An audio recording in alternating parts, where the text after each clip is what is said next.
C'est la preuve que l'association de stars ne fonctionne pas. Quand le PSG réunit Messi, Neymar, Mbappé, le monde s'attend à voir la meilleure attaque de l'histoire moderne. 3 superstars, 3 ballons d'or potentiels, des milliards de followers. Sur le papier, c'est les Galactiques. Mais le football ne se joue pas sur Instagram. L'arrivée de Messi en 2021 après son départ forcé du FC Barcelone bouleverse l'équilibre parisien.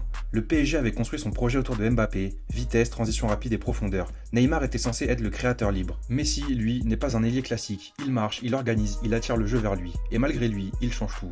Le tempo ralentit, l'équipe devient dépendante d'exploits individuels. Et surtout, qui défend? Dans le football moderne, on attaque à 11 et on défend à 11. Or, avec 3 joueurs à faible repli défensif, l'équipe se coupe en deux. Résultat, des statistiques offensives impressionnantes, mais une fragilité structurelle. Et en Ligue des Champions, ça ne pardonne pas. Revenons quelques années en arrière, même trio d'artistes, mais dans un autre décor. Au FC Barcelone, il y avait Messi, Suarez, Neymar, la fameuse MSN. Pourquoi là ça fonctionnait? Parce que les rôles étaient très clairs. Suarez faisait le sale boulot, Neymar percutait, Messi orchestrait. Et surtout, il y avait une identité collective forte, héritée de l'ADN du club, du pressing, du jeu de position. Ce n'était pas une addition de talent, mais une complémentarité. À Paris, on a additionné des noms. À Barcelone, on a construit un système. Alors non, l'association de stars ne fonctionne pas si elle n'est pas pensée comme une équipe. Et peut-être que la vraie leçon du PSG version Messi, Neymar, Mbappé, ce n'est pas que les stars ne peuvent pas jouer ensemble. C'est que le football reste un sport collectif, même quand il brille comme une constellation.